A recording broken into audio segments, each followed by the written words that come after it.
Hi students, ನೀವೀಗ just 9th ಮುಗಿಸಿ 10th entry ಆಗ್ತಾ ಇದ್ದೀರಾ. ಹಾಗಿದ್ರೆ I will explain the most important 7 things that will decide your marks in SSLC 2027. Okay, let start. ಸ್ಟಾರ್ಟಿಂಗಲ್ಲಿ first point, your daily routine. ಅದು biggest game changer, daily routine. ಯಾಕೆ ಅಂತ ಅಂದರೆ, ನೀವು 10th standard is not about studying one day before exam. ಅಂದರೆ ನಿಮಗೆ exam ಹಿಂದಿನ ದಿನ ಓದಿ ಮಾರ್ಕ್ಸ್ ತೆಗೆಯೋದು ಸುಲಭ ಅಲ್ಲ, ಅದು ವಿಷಯನೇ ಅಲ್ಲ. 10th ಸ್ಟ್ಯಾಂಡರ್ಡ್ ಅಂತ ಅಂದರೆ ಇಡೀ ವರ್ಷ ಪ್ರತಿದಿನ ನೀವು ಏನೇನು ಓದ್ತೀರಾ, ಏನೇನು ವರ್ಕ್ ಮಾಡ್ತೀರಾ, ಅದ್ರ ಮೇಲೆ ನಿಮ್ಮ ಮಾರ್ಕ್ಸ್ ಡಿಪೆಂಡ್ ಆಗಿರುತ್ತೆ. ಓಕೆ, ಅದಕ್ಕೆ ಹೇಳಿದ್ದು ಡೈಲಿ ರುಟೀನ್ ತುಂಬ ಇಂಪಾರ್ಟೆಂಟ್. ಓಕೆ, ಟಾಪರ್ಸ್ ಏನು ಮಾಡ್ತಾರೆ, 2 to 3 hours daily study. Toppers 2 to 3 hours daily ಓದ್ತಾರೆ, ಕನ್ಸಿಸ್ಟೆನ್ಸಿ ಮೇಂಟೈನ್ ಮಾಡ್ತಾರೆ, ಅವಾಗ ಮಾತ್ರ ಟಾಪರ್ ಆಗೋಕ್ಕೆ ಸಾಧ್ಯ. ಸೊ ಆವ್ರೇಜ್ ಸ್ಟೂಡೆಂಟ್ಸ್ ಏನಾಗ್ತಾರೆ, ರ್ಯಾಂಡಮ್ ಆಗಿ ವಿತೌಟ್ ಪ್ಲ್ಯಾನ್ ಯಾವಾಗಲೂ ಟೆಸ್ಟ್ ಬಂದಾಗ ಓದೋದು, LBA ಟೆಸ್ಟ್ ಮಾಡಿದಾಗ ಅಥವಾ ಮಿಡ್ ಟರ್ಮ್ ಬಂದಾಗ ಓದೋದು, ಪ್ರಿಪ್ರೇಟರಿ ಬಂದಾಗ ಓದೋದು, ಆ ಥರ ಆದರೆ ಆವ್ರೇಜ್ ಮಾರ್ಕ್ಸ್ ಸಿಗುತ್ತೆ, ಟಾಪರ್ ಅಂತೂ ಆಗೋಕ್ಕಾಗಲ್ಲ. ಓಕೆ, ನೀವು ಟೈಮ್ನ ಫಿಕ್ಸ್ ಮಾಡ್ಕೊಳ್ಳಿ. ಯಾವುದಕ್ಕೆ, ಹೋಮ್ವರ್ಕಿಗೆ, ರಿವಿಷನ್ಗೆ, ಪ್ರಾಕ್ಟೀಸ್ ಮಾಡೋದಕ್ಕೆ. Practice in the sense maths practice, workout ಮಾಡೋದು, ಪ್ರಾಬ್ಲಮ್ಸ್ನ ಅಥವಾ ಬರೆದು ಕಲಿಯೋದು. ಸೊ ಅದಕ್ಕೆ ಟೈಮ್ನ ನೀವು ಡಿವೈಡ್ ಮಾಡ್ಕೊಳ್ಳಿ. ನಿಮ್ಮ ಸ್ಕೂಲ್ ಟೈಮಿಂಗ್ಸ್ ಆದಮೇಲೆ ನಮ್ಮ ವಿಡಿಯೋ ಲೆಕ್ಚರರ್ಸ್ನ ನೋಡಿ ನಾವು ಯೂಟ್ಯೂಬಲ್ಲಿ ನಮ್ಮ ಚಾನಲಲ್ಲಿ ಒಳ್ಳೊಳ್ಳೆ ಕಂಟೆಂಟ್ನ ಪ್ರಿಪೇರ್ ಮಾಡ್ತಾ ಇದ್ದೀವಿ ಈಗ 2027 SSLCಗೆ. ಸೊ ಅದನ್ನು ನೋಡಿಕೊಂಡು ಮಿಕ್ಕಿದ ಟೈಮಲ್ಲಿ ನಿಮಗೆ ಟೈಮ್ನ ಹೆಂಗೆ ಡಿವೈಡ್ ಮಾಡ್ಕೊಳ್ಳಿ, ಹೋಮ್ವರ್ಕಿಗೆ, ರಿವಿಷನ್ ಮಾಡ್ಕೊಳ್ಳೋದಕ್ಕೆ, ಅದಕ್ಕೆ ಪ್ರಾಕ್ಟೀಸಿಗೆ. ಸೊ ಒಂದು ಗೋಲ್ಡನ್ ರೂಲ್ ಏನಂದರೆ, smart daily effort is greater than last minute pressure ಅಂತ. ಅಂದರೆ ಡೈಲಿ ಸಣ್ಣ ಸಣ್ಣ ಒಂದು ಗೋಲ್ನ ರೀಚ್ ಮಾಡ್ಕೊಬೇಕು. ನೀವು ಒಂದೇ ದಿನದಲ್ಲಿ, ಈಗ ಫಾರ್ ಎಕ್ಸಾಂಪಲ್ ಸೈನ್ಸ್ ಅಂತ ತೊಗೊಂಡ್ರೆ ಒಂದೇ ದಿನದಲ್ಲಿ ನೀವು ಸೈನ್ಸ್ನೆಲ್ಲ ಕಂಪ್ಲೀಟ್ ಮಾಡೋಕ್ಕಾಗಲ್ಲ, ಎಲ್ಲ ಓದೋಕ್ಕಾಗಲ್ಲ. So daily step by step ನಾವು ಅದೇ ಥರ ವೀಡಿಯೋಸ್ನ ಮಾಡ್ತಾ ಹೋಗ್ತಾ ಇದ್ದೀವಿ. ಈ ಸತಿ ಅಂತೂ SSLC 2027ಗೆ ಒಳ್ಳೆ ಕಂಟೆಂಟ್ನ ರೆಡಿ ಮಾಡ್ತಾ ಇದ್ದೀವಿ. ಸೊ ನಮ್ಮ ಟೀಮ್ ಎಲ್ಲ ಫುಲ್ ಎಫರ್ಟ್ ಹಾಕಿ ವರ್ಕ್ ಮಾಡ್ತಾ ಇದ್ದೀವಿ. ಯಾಕೆ ಅಂತ ಅಂದರೆ, ಲಾಸ್ಟ್ ಇಯರ್ ನಮಗೆ ನಮ್ಮ ಚಾನಲ್ಗೆ ಒಳ್ಳೆ ಸಕ್ಸಸ್ ಸಿಕ್ಕಿದೆ, ಚೆನ್ನಾಗಿ ವೀಡಿಯೋಸ್ ನೋಡಿದ್ದೀರಾ, ಸಬ್ಸ್ಕ್ರೈಬ್ ಆಗಿದ್ದೀರಾ, ಸಪೋರ್ಟ್ ಮಾಡಿದ್ದೀರಾ. ಸೊ ಅದಕ್ಕೋಸ್ಕರ ಈ ವರ್ಷ ಇನ್ನೂ ಒಳ್ಳೆ ಕಂಟೆಂಟ್ ಕೊಡಬೇಕು ಅಂತ ಪ್ರಿಪೇರ್ ಆಗ್ತಾ ಇದ್ದೀವಿ. ಸೊ ಆ ಕಂಟೆಂಟ್ ನಿಮಗೆ ಸಿಗುತ್ತೆ. ಓಕೆ, ಹಾಗಾಗಿ ಸ್ಮಾಲ್ ಡೈಲಿ ಎಫರ್ಟ್ಸ್ ಅಂದರೆ ಪ್ರತಿದಿನ ಒಂದೊಂದು ಸಣ್ಣ ಎಫರ್ಟ್, ಸಣ್ಣ ವಿಷಯನ ಕಲ್ತ್ಕೊಂಡು ಒಂದು ಸಣ್ಣ ಹೆಜ್ಜೆ ಇಟ್ಕೊಂಡು ಸಕ್ಸಸ್ ಕಡೆಗೆ ಹೋಗೋಣ. ಓಕೆ, ಸೊ ಅದು ಪ್ರತಿದಿನ ಒಂದೊಂದು ಸಣ್ಣ ವಿಷಯನ ಕಲ್ತ್ಕೊಂಡು ನಿಧಾನವಾಗಿ ಕಲ್ತ್ಕೊಂಡು ಹೋದಾಗ ನಿಮಗೆ ಲಾಸ್ಟ್ ಮಿನಿಟ್ ಪ್ರೆಷರ್ ಅವಾಯ್ಡ್ ಆಗುತ್ತೆ. ಲಾಸ್ಟ್ ಮಿನಿಟ್ ಪ್ರೆಷರ್ ಅಂತ ಅಂದರೆ ಏನೂ ಓದಲ್ಲೇ ಎಕ್ಸಾಮ್ ಹಿಂದಿನ ದಿನ ಕೂತ್ಕೊಂಡು ನಾನು ಫೇಲ್ ಆಗಿಬಿಡ್ತೀನಿ, ನಾನು ಪಾಸ್ ಆಗಬೇಕು ಅನ್ನೋ ಭಯದಲ್ಲಿ ಓದೋಕ್ಕೆ ಹೋದರೆ ಅದು ನಿಮ್ಮ ಮೇಲೆ ನೀವೇ ಪ್ರೆಷರ್ ಹಾಕೊಂಡಂಗೆ ಆಗುತ್ತೆ. ಸೊ ಅದು ಅವಾಯ್ಡ್ ಆಗುತ್ತೆ. Next second thing, most important thing, concept versus mugging. Concept ಅರ್ಥ ಮಾಡ್ಕೊಳ್ಳೋದು ಅಥವಾ ಬಾಯ್ ಹೊಡಿಯೋದು, ಯಾವುದು ಬೆಸ್ಟು? ನಾನು ಎಕ್ಸ್ಪ್ಲೇನ್ ಮಾಡ್ತೀನಿ. Many students make this mistake. ಅಂದರೆ ತುಂಬ ಜನ ಸ್ಟೂಡೆಂಟ್ಸ್, ಒಂದು 75% ಸ್ಟೂಡೆಂಟ್ಸು ಈ ತಪ್ಪನ್ನ ಮಾಡೇ ಮಾಡ್ತಾರೆ. ಯಾಕೆ ಅಂದರೆ ಮಗ್ಗಿಂಗ್ ಆನ್ಸರ್ಸ್, ಬಾಯಟ್ ಹೊಡಿತಾರೆ. Okay, so understanding the concept is very important. Mugging answers ಅಂದರೆ ಬಾಯಟ್ ಹೊಡಿಯೋದು ತುಂಬ ತಪ್ಪು. ಕಾನ್ಸೆಪ್ಟ್ಸ್ನ ಅರ್ಥ ಮಾಡ್ಕೊಳ್ಳಿ. ಸೊ ಕಾನ್ಸೆಪ್ಟ್ಸ್ನ ಅರ್ಥ ಮಾಡ್ಕೊಳ್ಳಿ ಅಂತ ಹೇಳ್ತಾನೆ ಇರ್ತೀವಿ, ಬಟ್ ಕಾನ್ಸೆಪ್ಟ್ನ ಅರ್ಥ ಮಾಡ್ಕೊಳ್ಳೋದು ಹೆಂಗೆ, ಅರ್ಥ ಆಗಿದೆ ಅಂತ ಹೆಂಗೆ ಗೊತ್ತಾಗುತ್ತೆ? ಲಿಸನ್, ಎಕ್ಸ್ಪ್ಲೇನ್ ಮಾಡ್ತೀನಿ. ಮ್ಯಾಥ್ಸ್ ಮತ್ತು ಸೈನ್ಸಲ್ಲಿ ಅಂಡರ್ಸ್ಟ್ಯಾಂಡಿಂಗ್ ಈಸ್ ಇಂಪಾರ್ಟೆಂಟ್, ಅರ್ಥ ಮಾಡ್ಕೊಳ್ಳೋದು ಇಂಪಾರ್ಟೆಂಟು. ಅರ್ಥ ಮಾಡ್ಕೊಂಡ್ರೆ ನಿಮಗೆ ಮಾರ್ಕ್ಸ್ ಜಾಸ್ತಿ ಸಿಗುತ್ತೆ. ಜೊತೆಗೆ ಸೋಷಿಯಲಲ್ಲಿ ನೆನಪಿಟ್ಕೊಡ್ಬೇಕು, ಸ್ಮಾರ್ಟ್ ರಿಮೆಂಬರಿಂಗ್. ಅಂದರೆ ಬ್ಲೈಂಡಾಗಿ ಮಗ್ ಮಾಡೋದಲ್ಲ, ಸ್ಮಾರ್ಟ್ ರಿಮೆಂಬರಿಂಗ್, ನೆನಪಿಟ್ಕೊಳ್ಳೋದು. ಸೊ ಈಗ ಅರ್ಥ ಮಾಡ್ಕೊಂಡು ಓದಬೇಕು. ಹೆಂಗೆ ಸರ್ ಅರ್ಥ ಮಾಡ್ಕೊಂಡು ಓದೋದು? ಅರ್ಥ ಆಗಿದೆ ಅಂತ ನಮಗೆ ಹೆಂಗೆ ಗೊತ್ತಾಗುತ್ತೆ?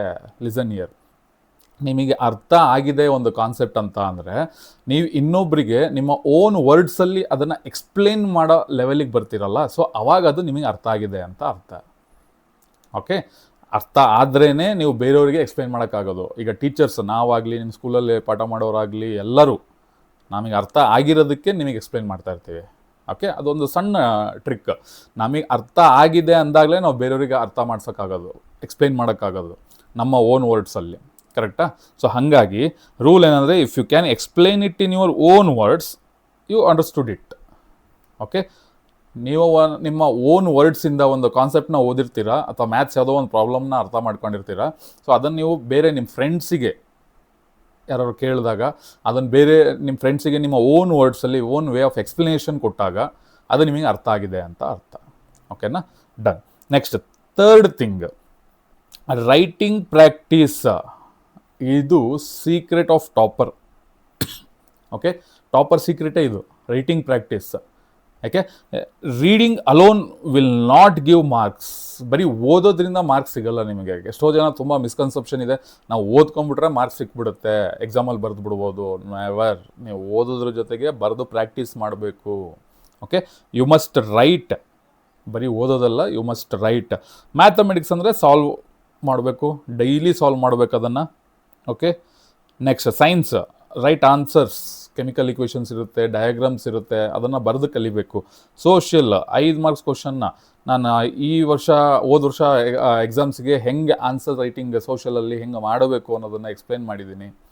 Okay, so 1 word, 2 word, 3 word, 3 marks, 4 mark ಎಲ್ಲ ಕ್ವಶನ್ಸ್ಗೂ ನಾನು ಒಳ್ಳೆ ನೋಟ್ಸ್ ಪ್ರಿಪೇರ್ ಮಾಡಿ ಎಕ್ಸ್ಪ್ಲೇನ್ ಮಾಡಿದ್ದೆ ಪ್ರೀವಿಯಸ್ ಇಯರ್ಗೆ, both in Kannada and English medium.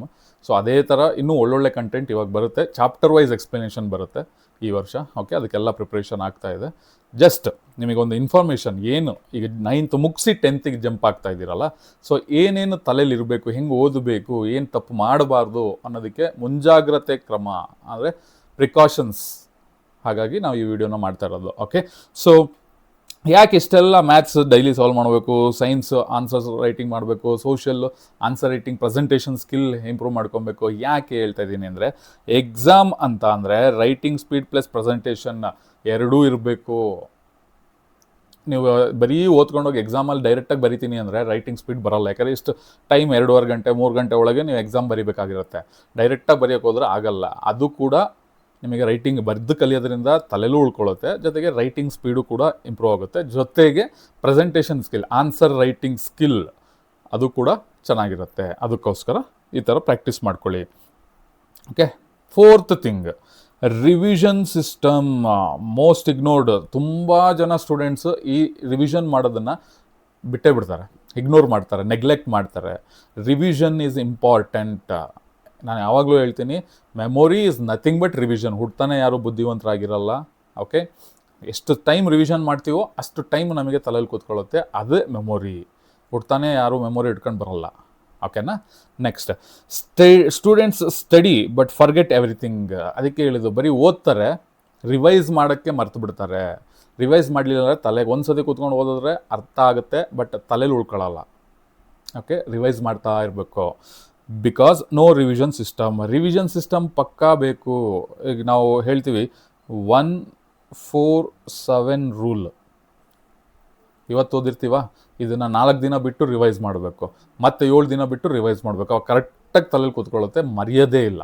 Okay, ಅದೇ ಥರ ನಾವು ಓದಿದ ದಿವಸನೇ ಒಂದು ರಿವಿಷನ್ನು, ವೀಕ್ಲಿ ರಿವಿಷನ್ನು, ದೆನ್ ಮಂತ್ಲಿ ರಿವಿಷನ್ ಅಂತ ಹೇಳಿದ್ದಾರೆ.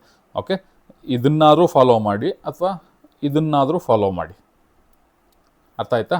ಇವತ್ತು ಓದಿದ್ದನ್ನು ಇವತ್ತು ರಿವಿಷನ್ ಮಾಡ್ಕೊಳ್ಳಿ, ನೆಕ್ಸ್ಟ್ 4 ದಿನ ಬಿಟ್ಟು ರಿವೈಸ್ ಮಾಡಿ, ಇನ್ನು ನೆಕ್ಸ್ಟು 7 ಡೇಸ್ ಬಿಟ್ಟು ರಿವೈಸ್ ಮಾಡಿ. ಅಷ್ಟು ಸಾಕು. ಅದನ್ನಾರು ಫಾಲೋ ಮಾಡ್ಕೊಳ್ಳಿ. ಅಥವಾ ಇದು ಅವತ್ತು ಓದಿದ್ದ ದಿನ ವೀಕ್ ಒಂದು ವಾರ ಆದಮೇಲೆ, ಆಮೇಲೆ ತಿಂಗಳಾದಮೇಲೆ ಅಂದರೆ ರಿವೈಸ್ ಮಾಡ್ಕೊಳ್ಳಿ ಅಂತ. ನಾನು ಆವಾಗಲೇ ಹೇಳಿದೆ, revision is nothing but memory power. Memory power ಯಾರಿಗೂ ಹುಟ್ಟಿದಾಗ್ಲಿಂದ ಬರೋಲ್ಲ. ಎಷ್ಟು ನೀವು ರಿವೈಸ್ ಮಾಡ್ತಾ ಇರ್ತೀರಾ ಅಷ್ಟು ಮೆಮೊರಿ ಇಂಪ್ರೂವ್ ಆಗ್ತಾ ಹೋಗುತ್ತೆ. Okay, next 5th thing, presentation skills. Answer writing skill. Presentation skill ಅಂದರೆ ಆನ್ಸರ್ ರೈಟಿಂಗ್ ಸ್ಕಿಲ್ಲ. The same answer different marks. ಎಲ್ಲರೂ ಬರೆಯೋದು ಸೇಮ್ ಆನ್ಸರ್ಸೇ. ಪ್ರತಿಯೊಬ್ಬರು ಸೇಮ್ ಆನ್ಸರ್ಸ್ ಬರೀತಾರೆ. ಯಾಕಂದರೆ ಎಲ್ಲರ ಸ್ಕೂಲಲ್ಲೂ ಓದಿರ್ತಾರೆ, ಎಲ್ಲ ಟೆಕ್ಸ್ಟ್ ಬುಕ್ಕಲ್ಲೂ ಒಂದೇ ಕಂಟೆಂಟು. ನೀವು ಓದೋದು ಒಂದೇ ಕಂಟೆಂಟ್, ಇನ್ನೊಬ್ರು ಓದೋದು ಒಂದೇ ಕಂಟೆಂಟು. ಎಲ್ಲರೂ ಒಂದು ಕ್ವಶನಿಗೆ ಒಂದೇ ಆನ್ಸರ್ ಕರೆಕ್ಟಾಗಿ ಅದೇ ಆನ್ಸರ್ ಬರೆದಿರ್ತಾರೆ. ಬಟ್ ಅವ್ರಿಗೆ ಒಬ್ರಿಗೆ ಕಮ್ಮಿ ಸಿಗುತ್ತೆ, ಒಬ್ರಿಗೆ ಜಾಸ್ತಿ ಸಿಗುತ್ತೆ. ಯಾಕೆ? ಈ presentation skill important, answer writing skill ಎಕ್ಸಾಮಲ್ಲಿ. ಓಕೆ, ನೀಟ್ ಹ್ಯಾಂಡ್ ರೈಟಿಂಗ್ ಇರಬೇಕು. ಓಕೆ, ನೆಕ್ಸ್ಟ್ ಅಂಡರ್ಲೈನಿಂಗ್ ದ ಕೀವರ್ಡ್ಸ್ನ ಕ್ಲೀನಾಗಿ ಅಂಡರ್ಲೈನ್ ಮಾಡಬೇಕು. Then use points and headings. ಈ ಆನ್ಸರ್ ರೈಟಿಂಗ್ ಸ್ಕಿಲ್ ಅಥವಾ ಪ್ರೆಸೆಂಟೇಷನ್ ಸ್ಕಿಲ್ಲಿಂದ ಮಾರ್ಕ್ಸ್ ವೇರಿ ಆಗುತ್ತೆ. ಯಾರು ಕ್ಲೀನಾಗಿ ಪ್ರೆಸೆಂಟ್ ಮಾಡಿರ್ತಾರೆ, ಪ್ರೆಸೆಂಟೇಷನ್ ಸ್ಕಿಲ್ ಇಂಪ್ರೂವ್ ಮಾಡಿಕೊಂಡು ಕ್ಲೀನಾಗಿ ಆನ್ಸರ್ ಬರೆದಿರ್ತಾರೆ, ಅವರಿಗೆ ಮಾರ್ಕ್ಸ್ ಜಾಸ್ತಿ ಸಿಗುತ್ತೆ. Okay, examiner should feel easy to correct more marks. ಅಂದರೆ ನಿಮ್ಮ ಆನ್ಸರ್ ರೈಟಿಂಗ್ ಹೆಂಗಿರಬೇಕು ಅಂದರೆ ಎಕ್ಸಾಮಿನರ್ಗೆ ಈಸಿ ಅನ್ನಿಸ್ಬೇಕು ಕರೆಕ್ಷನ್ ಮಾಡೋದಕ್ಕೆ. ಓಕೆ, ಅಷ್ಟು ನೀವು ಎಕ್ಸಾಮಿನರ್ಗೆ ಎಷ್ಟು ಈಸಿ ಮಾಡಿಕೊಡ್ತೀರೋ ಕರೆಕ್ಷನ್ ಮಾಡೋದಕ್ಕೆ ಅಷ್ಟು ಒಳ್ಳೆ ಮಾರ್ಕ್ಸ್ ಸಿಗುತ್ತೆ. Okay, done. Next 6th thing, time management. Okay, ಎಕ್ಸಾಮ್ಗಿನ್ನ ಮುಂಚೆ, ಎಕ್ಸಾಮ್ ಆದಮೇಲೆ ಟೈಮ್ ಹೆಂಗೆ ಮ್ಯಾನೇಜ್ಮೆಂಟ್ ಮಾಡ್ಕೋಬೇಕು. Topper doesn't study more but they study smart. Hard work ಮಾಡಲ್ಲ, ಸ್ಮಾರ್ಟಾಗಿ ವರ್ಕ್ ಮಾಡ್ತಾರೆ. ಕಮ್ಮಿ ಟೈಮ್ ಓದ್ತಾರೆ, ಒಳ್ಳೆ ಸ್ಕೋರ್ ತೆಗಿತಾರೆ toppers. Make time table, follow priority. ಅಂದರೆ ಯಾವುದು ಕಷ್ಟ ಅನಿಸುತ್ತೆ ನಿಮಗೆ, ಯಾವ ಸಬ್ಜೆಕ್ಟು ಟಫ್ ಅನಿಸುತ್ತೆ ಅದಕ್ಕೆ ಜಾಸ್ತಿ ಟೈಮ್ ಕೊಡಿ. And in exam don't waste time on one question. ನೀವೇನೋ ಎಕ್ಸಾಮಲ್ಲಿ ಕ್ವಶನ್ಸ್ ಬರಿತಾ ಇರ್ತೀರ, ಆನ್ಸರ್ಸ್ ಬರಿತಾ ಇರ್ತೀರ, ಆವಾಗ ಒಂದು ಆನ್ಸರ್ ಗೊತ್ತಾಗಲಿಲ್ಲ ಅಂದರೆ ಅದನ್ನೇ ಹಿಡ್ಕೊಂಡು ಕೂತ್ಕೊಳಕ್ಕೆ ಹೋಗ್ಬಿಡಿ, ಟೈಮ್ ವೇಸ್ಟ್ ಮಾಡೋಕ್ಕೆ ಹೋಗ್ಬಿಡಿ. ಅದಕ್ಕೆ ಸ್ವಲ್ಪ ಜಾಗ ಬಿಟ್ಬಿಟ್ಟು ಬೇರೆ ಕ್ವಶನ್ನ ಅಟೆಂಡ್ ಮಾಡಿ. ಫಾರ್ ಎಕ್ಸಾಂಪಲ್ ಮ್ಯಾಥ್ಸಲ್ಲಿ ಯಾವುದೋ ಒಂದು ಪ್ರಾಬ್ಲಮ್ನ ಸಾಲ್ವ್ ಮಾಡ್ತಾ ಇರ್ತೀರಾ, ಮಧ್ಯದಲ್ಲೋ ಮಿಸ್ಟೇಕ್ ಆಗುತ್ತೆ, ಅದನ್ನು ಯೋಚನೆ ಮಾಡ್ತಾ ಕೂತ್ಕೊಂಡು ಥಿಯರಮ್ಸ್ ಏನೋ ಬರೀಬೇಕಾರೆ ಅದನ್ನೇನೋ ಮಿಸ್ಟೇಕ್ ಆಗುತ್ತೆ, ಯಾವುದೋ ಒಂದು ಸ್ಟೆಪ್ಪು, ಅದನ್ನು ಯೋಚನೆ ಮಾಡ್ತಾ ಕೂತ್ಕೊಂಡು ಟೈಮ್ ವೇಸ್ಟ್ ಮಾಡೋಕ್ಕೆ ಹೋಗಬೇಡಿ. ಬೇರೆ ಕ್ವಶನ್ನ ಅಟೆಂಡ್ ಮಾಡಿ, ಆಮೇಲೆ ಲಾಸ್ಟಲ್ಲಿ ಟೈಮ್ ಉಳಿದಾಗ ಅದನ್ನು ಬಂದು ಅಟೆಂಡ್ ಮಾಡಿ. Okay, manage time and score marks. Time management ತುಂಬ ಇಂಪಾರ್ಟೆಂಟು. ಎಕ್ಸಾಮಲ್ಲಿ ನಿಮಗೆ ಕೊಡೋದೇ 2.5 ಗಂಟೆ 3 ಗಂಟೆ, ಆ ಟೈಮಲ್ಲಿ ನೀವು ಎಕ್ಸಾಮ್ ಬರೆದು ಮಾರ್ಕ್ಸ್ ಸ್ಕೋರ್ ಮಾಡಬೇಕು. ಸೊ ಅದಕ್ಕೋಸ್ಕರ ನೀವು ಬರೆದು ಪ್ರಾಕ್ಟೀಸ್ ಮಾಡಲೇಬೇಕು. Okay, next 7th thing, last thing ನಿಮಗೆ ಮೋಸ್ಟ್ ಇಂಪಾರ್ಟೆಂಟ್, ಮಿಸ್ಟೇಕ್ ಅನಾಲಿಸಿಸ್. ಇದು ಕೂಡ ಟಾಪರ್ ಸ್ಟ್ರಾಟಜಿ. ರೈಟಿಂಗ್ ಒಂದು ಟಾಪರ್ ಸ್ಟ್ರಾಟಜಿ, ಇದು ಕೂಡ topper strategy. Average student repeats mistakes, toppers fixes them. Toppers ಏನು ಮಾಡ್ತಾರೆ, ಮಾಡಿರೋ ತಪ್ಪನ್ನು ತಿದ್ಕೊಂಡು ಮುಂದಕ್ಕೆ ಹೋಗ್ತಾರೆ. ಬಟ್ ಆವ್ರೇಜ್ ಸ್ಟೂಡೆಂಟ್ಸ್ ಅಥವಾ ಬೇರೆ ಸ್ಟೂಡೆಂಟ್ಸು ಅದೇ ತಪ್ಪನ್ನ ಮಾಡ್ತಾನೆ ಇರ್ತಾರೆ. ಫೈನಲ್ ಎಕ್ಸಾಮಲ್ಲೂ ಅದೇ ತಪ್ಪು ಮಾಡ್ತಾ ಇರ್ತಾರೆ. ಸೊ ಆಫ್ಟರ್ ಎವ್ರಿ ಟೆಸ್ಟ್, ನಿಮ್ಮ ಸ್ಕೂಲಲ್ಲಿ ಆಗೋದು, ಆಫ್ಟರ್ ಎವ್ರಿ ಟೆಸ್ಟ್ ಒಂದೊಂದು ಲೆಸನ್ ಆದಮೇಲೂ ಯೂನಿಟ್ ಟೆಸ್ಟ್ ಅಂತ ಮಾಡ್ತಾರೆ, ಅಥವಾ ಲೆಸನ್ ಬೇಸ್ಡ್ ಅಸೆಸ್ಮೆಂಟ್ ಅಂತ ಮಾಡ್ತಾರೆ. After every test check the mistakes. ನೀವೇನು ತಪ್ಪು ಮಾಡ್ತಾ ಇದ್ದೀರೋ ಅದನ್ನು ಚೆಕ್ ಮಾಡ್ಕೊಳ್ಳಿ. Write them separately, don't repeat again. Write them separately ಅಂದರೆ ನಾನು ಯಾವಾಗಲೂ ಹೇಳ್ತೀನಿ, ಒಂದು ಮಿಸ್ಟೇಕ್ ನೋಟ್ಬುಕ್ ಅಂತ ಇಟ್ಕೊಳ್ಳಿ. ಅದರಲ್ಲಿ ನೀವು ಏನೇನು ತಪ್ಪು ಮಾಡ್ತೀರಾ ಅದನ್ನು ನೋಟ್ ಮಾಡ್ಕೊಳ್ಳಿ, concept wise, topic wise, chapter wise. So ಅದನ್ನು ಸಪ್ರೇಟಾಗಿ ಬರೆದಿಟ್ಕೊಂಡು ಅದನ್ನ ಮೇಲೆ ವರ್ಕ್ ಮಾಡಿ, ಆ ತಪ್ಪನ್ನು ಮತ್ತೆ ರಿಪೀಟ್ ಆಗ್ದಂಗೆ ನೋಡ್ಕೊಳ್ಳಿ. ಆ ತಪ್ಪು ಏನಾಗಿದೆ ಅದನ್ನು ಕರೆಕ್ಟ್ ಮಾಡ್ಕೊಳ್ಳಿ, ಮತ್ತು ಇನ್ನೊಂದು ಸತಿ ರಿಪೀಟ್ ಆಗಲ್ಲ. ಸೊ ಮಿಸ್ಟೇಕ್ ನೋಟ್ಬುಕ್ ಅನ್ನೋದು ತುಂಬ ಇಂಪಾರ್ಟೆಂಟು, ಇದನ್ನು ಮೇಂಟೈನ್ ಮಾಡ್ಕೊಳ್ಳಿ. ಸೊ ಈ ಥರ ಪ್ರಾಕ್ಟೀಸ್ ಮಾಡಿದ್ರೆ ಇದೇ ನಿಮಗೆ 10ರಿಂದ 20 ಮಾರ್ಕ್ಸ್ ಸೇವ್ ಮಾಡಿಬಿಡುತ್ತೆ. ಈ ಮಿಸ್ಟೇಕ್ ನೋಟ್ಬುಕ್ ಇಟ್ಕೊಂಡು ತಪ್ಪುಗಳನ್ನ ನೀವು ತಿದ್ಕೊಂಡು, ಏನು ತಪ್ಪಾಗಿದೆ ಅಂತ ಬರ್ಕೊಂಡು ಅದನ್ನು ನೀವು ತಿದ್ಕೊಂಡು ಸರಿ ಮಾಡ್ಕೋತೀರಲ್ಲ, ಅದೇ ನಿಮಗೆ 10ರಿಂದ 20 ಮಾರ್ಕ್ಸ್ ಕೊಡುತ್ತೆ. ಸೊ ಈ 7 ಥಿಂಗ್ಸ್ ತುಂಬ ಮೋಸ್ಟ್ ಇಂಪಾರ್ಟೆಂಟು ನಿಮಗೆ 2027 SSLCಲಿ ಒಳ್ಳೆ ಮಾರ್ಕ್ಸ್ ತೆಗೆಯೋದಕ್ಕೆ. ಸೊ ಇನ್ನೂ ಒಳ್ಳೆ ಕಂಟೆಂಟ್ ಜೊತೆಗೆ ನಿಮ್ಮ ಮುಂದೆ ಬರ್ತೀನಿ. ಟಿಲ್ ದೆನ್ ಟೇಕ್ ಕೇರ್, ಬಾಯ್ ಬಾಯ್.